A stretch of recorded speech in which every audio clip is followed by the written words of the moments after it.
শিক্ষক আমরা যারা আমরা অত্যন্ত আমি বলবো যে অত্যন্ত আমরা পোলাইট, হাম্বল, সফট, ডেমোক্রেটিক। আমরা কতগুলো প্রথা মেনে চলি।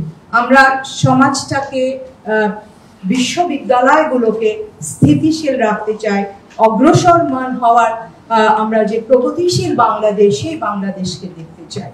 কিন্তু যারা আসলে এরা কারা, এই মহল, আমরা তো প্রশাসনের উচ্চ পর্যায়ে বা যারা পলিসি মেকিং এ আছেন, আমরা তো সেই জায়গায় তার সাথে সরাসরি সম্পৃক্ত নই।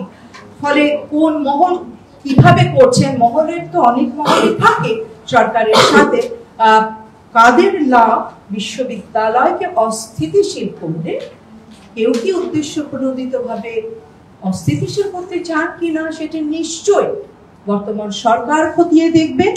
এবং ওই যে প্রশ্ন করেছেন কেন শিক্ষকদের উপর এইভাবে খড়গগ্রস্ত হন, কারণ শিক্ষকরা একটা ধৈর্যের পরিচয় দেন, ধৈর্যের পরিচয় দেন আমাদের ছাত্রদের স্বার্থ কথা মেনে, এই বৃহত্তর সমাজের কথা চিন্তা করে, এবং আগামীর বাংলাদেশ একটা যে স্বপ্ন বঙ্গবন্ধু রেখেছে, মাননীয় প্রধানমন্ত্রী দেখছেন, আমরা সেই জায়গাটা কোনোভাবে ব্যত্যয় ঘটুক সেটি চাই না।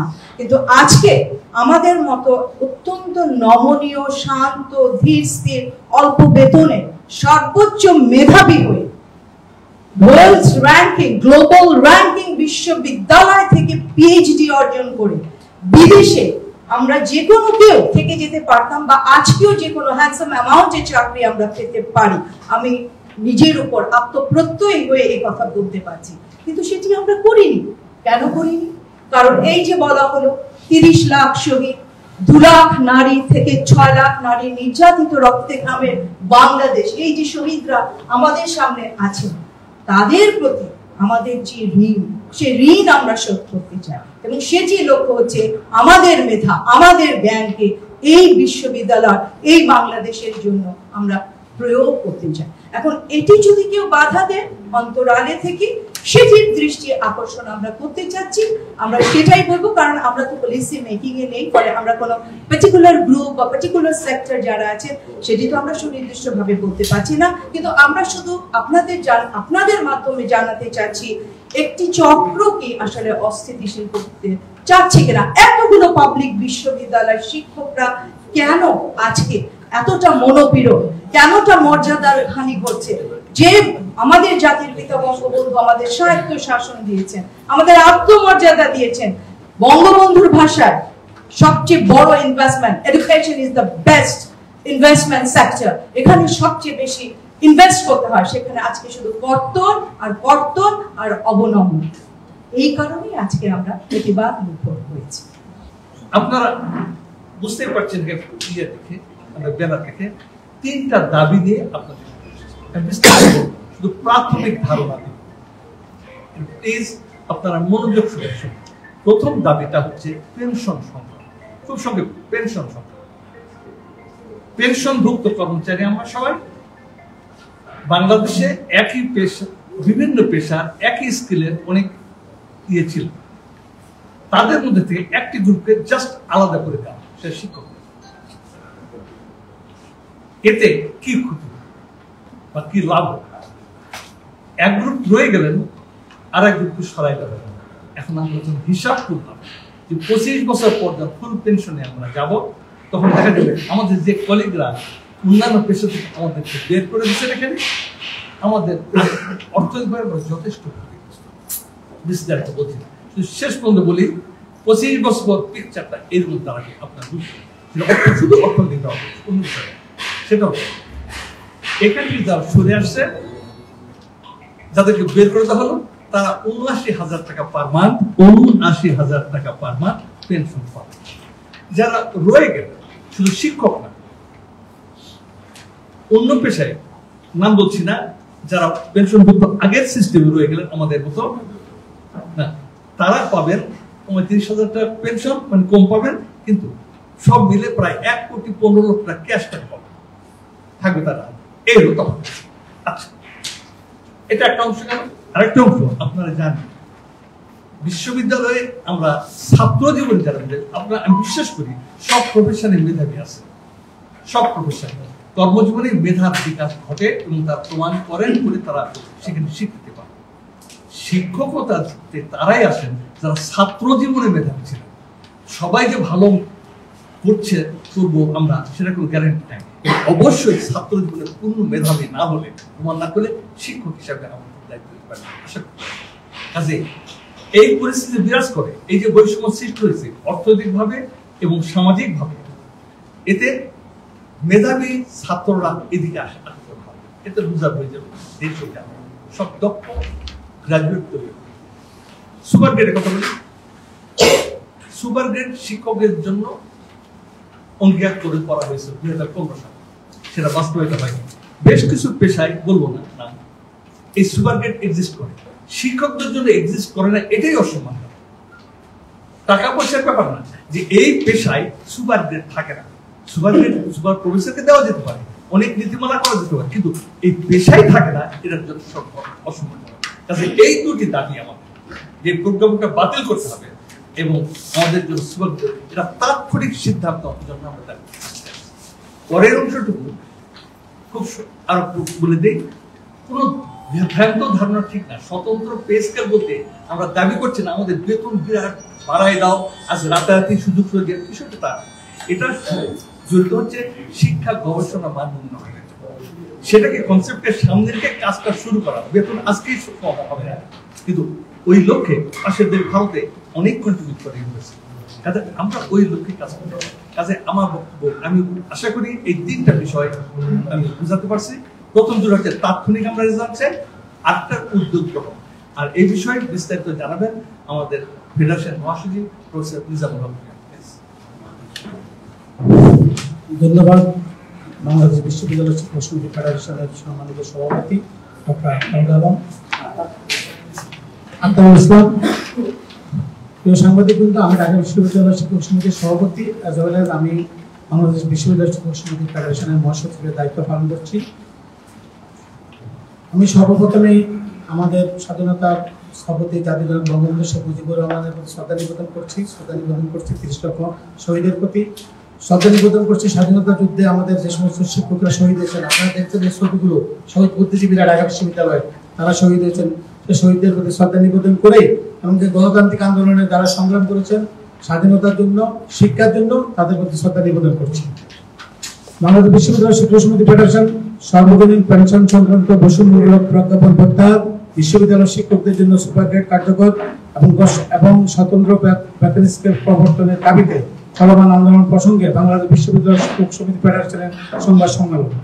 প্রিয় সাংবাদিকবৃন্দ, আমাদের আমন্ত্রণে সাড়া দিয়ে আজকে সংবাদ সম্মেলনে উপস্থিত হওয়ার বাংলাদেশ বিশ্ববিদ্যালয় শিক্ষক সমিতি ফেডারেশনের পক্ষ থেকে আপনাদের ধন্যবাদ জ্ঞাপন করছি।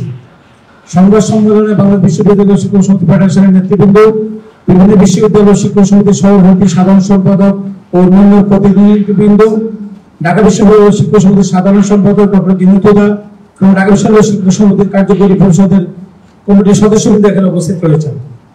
সার্বজনীন পেনশন ব্যবস্থার ধারণা মাননীয় প্রধানমন্ত্রী একটি কল্যাণমুখী চিন্তার ফসল। গত 17 অগস্ট 2023 তারিখে সার্বজনীন পেনশন ব্যবস্থা আইন 2023 অনুযায়ী মাননীয় প্রধানমন্ত্রী শেখ হাসিনা সার্বজনীন পেনশন স্কিম উদ্বোধন করেন। বাংলাদেশের ইতিহাসে এটি একটি যুগান্তকারী ঘটনা। সার্বজনীন পেনশন স্কিম প্রবর্তনের মাধ্যমে সরকারি চাকরির বাইরে থাকা নাগরিকদের পেনশন স্কিমের আওতায় আনায় মাননীয় প্রধানমন্ত্রী শেখ হাসিনাকে বিশ্ববিদ্যালয় শিক্ষক সমিতি ফেডারেশনের পক্ষ থেকে আন্তরিক ধন্যবাদ জ্ঞাপন করছি। 17 আগস্ট 2023 তারিখে যে 4টি প্যাকেজ ঘোষণা করা হয় তাতে বেসরকারি খাতের চাকরিজীবীরা প্রগতি, সকর্মে নিযুক্ত সুরক্ষা, প্রবাসী নাগরিকগণ, প্রবাসী এবং নিম্ন আয়ের জনগোষ্ঠী সমতা স্কিমের অন্তর্ভুক্ত হবেন। সরকারের এমন মহৎ উদ্যোগ যখন প্রশংসিত হচ্ছে, ঠিক সেই মুহূর্তে গত 13 মার্চ 2024 তারিখে অর্থ মন্ত্রণালয় কর্তৃক একটি প্রজ্ঞাপন SRO নম্বর 47 আইন/2024 জারি করে স্বশাসিত, স্বায়ত্তশাসিত, রাষ্ট্রায়ত্ত, সংবিধিবদ্ধ এবং সমজাতীয় সংস্থা তাদের অধীন অঙ্গ প্রতিষ্ঠান সমূহকে প্রত্যয় স্কিমের অন্তর্ভুক্ত করা হয়েছে, যা 1 জুলাই 2024 এবং তৎপরবর্তী সময়ে যারা চাকরিতে নতুন যোগদান করবেন তাদের জন্য প্রযোজ্য হবে। বিদ্যমান পেনশন এবং প্রত্যয় স্কিমের সুবিধা ও বৈষম্য তুলনামূলক চিত্র নিম্ন উপস্থাপন করা হলো। 1 নম্বর, এই ব্যবস্থা 1 জুলাই 2024 তারিখে আগে যোগদানকৃত এবং 1 জুলাই 2024 এবং তারপরে যোগদানকৃতদের মধ্যে দুটি শ্রেণীর জন্ম দিবে। একই কর্মক্ষেত্রে অবস্থানরত সহকর্মীদের মধ্যে একটি বিভাজন শিক্ষা ও গবেষণার পরিবেশের উপর নেতিবাচক প্রভাব ফেলবে। এছাড়া বিশ্ববিদ্যালয়ের শিক্ষকদের প্রতিটি ধাপেই নতুন নিয়োগ হয়। এক বিশ্ববিদ্যালয়ের শিক্ষক অন্য বিশ্ববিদ্যালয়ে যোগদান করলে সেটাও নতুন নিয়োগের ভিত্তিতে হয়। 2 নম্বর, এই ব্যবস্থা সরকারি অন্যান্য চাকরিজীবী এবং বিশ্ববিদ্যালয়ের শিক্ষকদের মধ্যে অর্থনৈতিক, সামাজিক ও সাংস্কৃতিক বৈষম্য তৈরি করবে, যা সংবিধানের সমতার নীতির পরিপন্থী। 3 নম্বর, বর্তমান ব্যবস্থায় পেনশন বাবদ কোনো অর্থ কর্তন করা হয় না। প্রত্যয় স্কিমে মূল বেতনের 10% বা 5,000 টাকা, যেটি সর্বনিম্ন হারে টাকা কর্তন করার বিধান রয়েছে। 4 নম্বর, বিদ্যমান পেনশন ব্যবস্থায় এককালীন আনুতোষিক প্রাপ্য, প্রত্যয় স্কিম আনুতোষিক শূন্য। 5 নম্বর, বিদ্যমান পেনশনার ও নমিনি আজীবন পেনশন প্রাপ্ত। প্রত্যয় স্কিমে পেনশনারের মৃত্যু হলে নমিনি পেনশনারের বয়স 75 বছর পূর্তি হওয়া পর্যন্ত পেনশন প্রাপ্ত হবে। নাম্বার 6, বিদ্যমান পেনশন ব্যবস্থায় পেনশনের উপর বাৎসরিক 5% হারে ইনক্রিমেন্ট প্রদান করা হয়। সার্বজনীন পেনশন স্কিমে বিষয়টি সুস্পষ্ট নয়। 7 নম্বর, বিদ্যমান ব্যবস্থায় অর্জিত ছুটি নগদায়নের ব্যবস্থা রয়েছে, প্রস্তাবিত স্কিমে সে সুবিধা নেই। নাম্বার 8, বিশ্ববিদ্যালয়ের শিক্ষকদের চাকরির মেয়াদকাল 62 বছর, প্রত্যয় স্কিমে অবসরকালীন বয়স স্থির করা হয়েছে 60 বছর। নাম্বার 9, বিদ্যমান ব্যবস্থায় পেনশনের সাথে মাসিক চিকিৎসা ভাতা, বছরে 2টি উৎসব ভাতা ও 1টি বৈশাখী ভাতা প্রদান করা হয়। প্রস্তাবিত স্কিমে বিষয়টি উল্লেখ নেই। নাম্বার 10, বিশ্ববিদ্যালয়ের শিক্ষকরা বর্তমান বিদ্যমান পেনশন স্কিমের আওতায় রয়েছে এবং তা নিয়ে শিক্ষকদের মধ্যে কোনো অসন্তুষ্টি নেই। কি কারণে তাদের নতুন স্কিমের আওতায় আনার প্রয়োজন হলো তা স্পষ্ট নয়। আমরা মনে করি এই পদক্ষেপ শিক্ষক ও শিক্ষা ব্যবস্থার প্রতি অসম্মান ও অবজ্ঞা প্রদর্শনের জন্য করা হয়েছে। রাষ্ট্রের স্বার্থে কোনো ব্যবস্থা পরিবর্তন করার প্রয়োজন হলে তা সকলের জন্য প্রযোজ্য হওয়া বাঞ্ছনীয়। খণ্ডিতভাবে করা এই পদক্ষেপটি প্রস্তাবিত হয়েছে। নাম্বার 11, এই ব্যবস্থা কার্যকর হলে আগামী দিনে মেধাবীরা বিশ্ববিদ্যালয়ে শিক্ষকতা আসার আগ্রহ হারাবে, ফলে বিশ্ববিদ্যালয় গবেষণার কার্যক্রম পিছিয়ে পড়বে এবং দক্ষ মানব সম্পদ তৈরির ক্ষেত্রে সংকুচিত হবে। রাষ্ট্র দীর্ঘমেয়াদে ক্ষতির মুখে পড়বে এবং মাননীয় প্রধানমন্ত্রী ঘোষিত 2041 সালে বাংলাদেশকে উন্নত রাষ্ট্র উন্নত করার পরিকল্পনা ব্যাহত হবে। প্রিয় সাংবাদিকবৃন্দ, সকলের মনে থাকার কথা যে 2015 সালে 8ম জাতীয় বেতন স্কেলে শিক্ষকদের অবলম্বন করা হয়েছিল। সে সময় মাননীয় প্রধানমন্ত্রীর নির্দেশনায় বিষয়টি শুরু হয়। সেই আলোচনায় সরকারের পক্ষ থেকে বিশ্ববিদ্যালয় শিক্ষক সমিতি ফেডারেশনের তৎকালীন নেতৃবৃন্দকে সুনির্দিষ্ট নীতিমালার ভিত্তিতে বিশ্ববিদ্যালয় শিক্ষকদের সুপার গ্রেডে অন্তর্ভুক্ত করার প্রতিশ্রুতি প্রদান করা হয়েছিল। অদ্যাবধি সে বিষয়টি কার্যকরী করা হয়নি, যেটি অবিলম্বে কার্যকর করার দাবি জানাচ্ছি। এছাড়া বিশ্ববিদ্যালয়ের শিক্ষকদের জন্য একটি স্বতন্ত্র বেতন কাঠামো প্রদানের দাবি দীর্ঘদিনের। বিশ্ববিদ্যালয়ের শিক্ষকতা পেশা মেধাবীদের কাছে আকর্ষণীয় করতে পেশাগত সুযোগ সুবিধা সম্মিলিত একটি স্বতন্ত্র বেতন কাঠামো প্রবর্তনের দাবি জানাচ্ছি। প্রিয় সাংবাদিকবৃন্দ, প্রত্যয় স্কিমের সাথে বর্তমান পেনশন ব্যবস্থার তুলনামূলক চিত্র বলে দেয় এই ব্যবস্থা বিশ্ববিদ্যালয়ের শিক্ষক ও শিক্ষা ব্যবস্থা চরম বৈষম্যের সৃষ্টি করবে। বিদ্যমান ব্যবস্থায় পেনশনাররা যে সকল সুবিধা প্রাপ্ত হন তা বিভিন্ন সময় সরকারি চাকরিজীবীদের জীবনমানের উন্নয়ন এবং প্রণোদনার অংশ হিসাবে প্রবর্তন করা হয়েছিল। বিশ্ববিদ্যালয়ের শিক্ষকরা এই সকল সুযোগ সুবিধা ভোগ করে আসছেন। 1 জুলাই 2024 তারিখে বৈধনিযুক্ত শিক্ষকরা প্রত্যয় স্কিমের আওতায় যাবেন না বলে আমরা স্বার্থপরতার পরিচয় দিতে পারি না। শিক্ষকরা জাতির বিবেক, এই বাক্যটি মেনে বিবেকের কাছে দায়বদ্ধতা থেকে আজ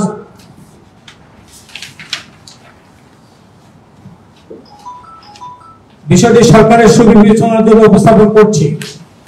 শিক্ষকদের সাথে কোন ধরনের আলোচনা না করে এই ধরনের পদক্ষেপ বিশ্ববিদ্যালয়গুলোকে জাতির পিতা বঙ্গবন্ধু শেখ মুজিবুর রহমানের দেওয়া সাহিত্য শাসনের প্রতি অবজ্ঞা প্রদর্শনের সামিল। আমরা যতটুকু জানি, মাননীয় প্রধানমন্ত্রী শিক্ষকদের বিদ্যমান সুবিধার অবনমন হয় এই ধরনের কোন পদক্ষেপের পক্ষপাতী নন।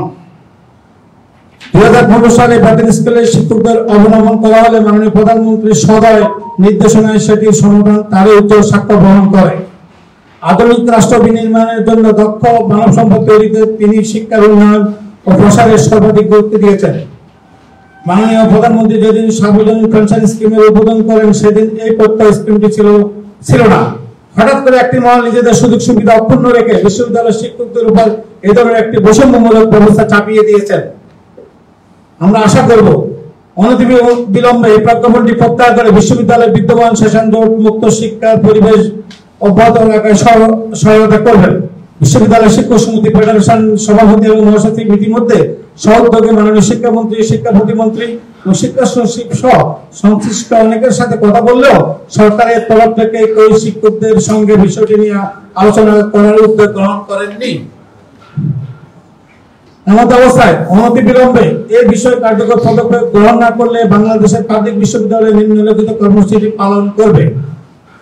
আগামী 25শে মে 2024 তারিখের মধ্যে এই বিষয়ে কোনো ধরনের কার্যকর উদ্যোগ গ্রহণ করা না হলে 26শে মে 2024 তারিখ রবিবার সারা দেশে পাবলিক বিশ্ববিদ্যালয়ের শিক্ষকরা একযোগে সকাল 11:30 থেকে মানববন্ধন কর্মসূচি পালন করবে।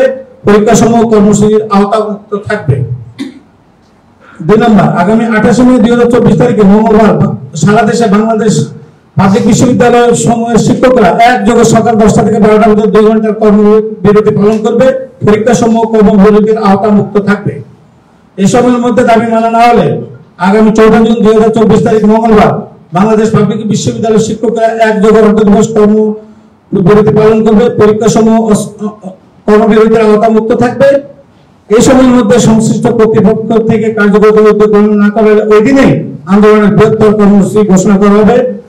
ধন্যবাদ জানাতে আমি ডক্টর মোহাম্মদ নিজামুল ভূঁইয়া, মহাসচিব বাংলাদেশ বিশ্ববিদ্যালয় শিক্ষক সমিতি ফেডারেশন। আমার সাথে রয়েছেন আমাদের সভাপতি অধ্যাপক আক্তারুল ইসলাম, বাংলাদেশ বিশ্ববিদ্যালয় শিক্ষক সমিতি ফেডারেশনের সভাপতি। আর আমাদের সাথে আপনারা আমাদের প্রায় 35টি বিশ্ববিদ্যালয় শিক্ষক সমিতির সভাপতি, সাধারণ সম্পাদক সহ ঢাকা বিশ্ববিদ্যালয় শিক্ষক সমিতির সাধারণ সম্পাদক ডক্টর জিনাকুদা, আমাদের শিক্ষক সমিতির vice president doctor Mohammad Samad, joint secretary doctor Mizanur Rahman, আমাদের ডিন এবং শিক্ষক সমিতির কার্যকরী পরিষদের সদস্য জিল্লুর রহমান, আমাদের ঢাকা বিশ্ববিদ্যালয়ের মাইক্রোবায়োলজি বিভাগের অধ্যাপক এবং আমাদের ফেডারেশনের সদস্য ডক্টর সাবিতা রেজওয়ানা রহমান সহ আমাদের ফার্মাসি অনুষদের ডিন, আমাদের শিক্ষক সমিতির কার্যকরী ফিরোজ, আমাদের ঢাকা বিশ্ববিদ্যালয় শিক্ষক সমিতির সদস্য হিসেবে এখানে রয়েছেন আমাদের দপ্তর সম্পাদক আমাদের সাব্বির, যিনি আমাদের সর্বত্র আপনাদের সহযোগিতা করছেন বিশ্ববিদ্যালয়গুলোর সাথে। আমরা এই যে সিগনেচার কালেকশন করেছি সব বিশ্ববিদ্যালয়, সব আমাদের এখানে লিপিবদ্ধ আছেন এবং এই ব্যাপারে আপনারা আপনাদের মূল্যবান কথা আমাদের সভাপতি সহ আপনাদের কোনো প্রশ্ন থাকে আপনারা বলবেন। সবাইকে ধন্যবাদ। জয় বাংলা, জয় বঙ্গবন্ধু।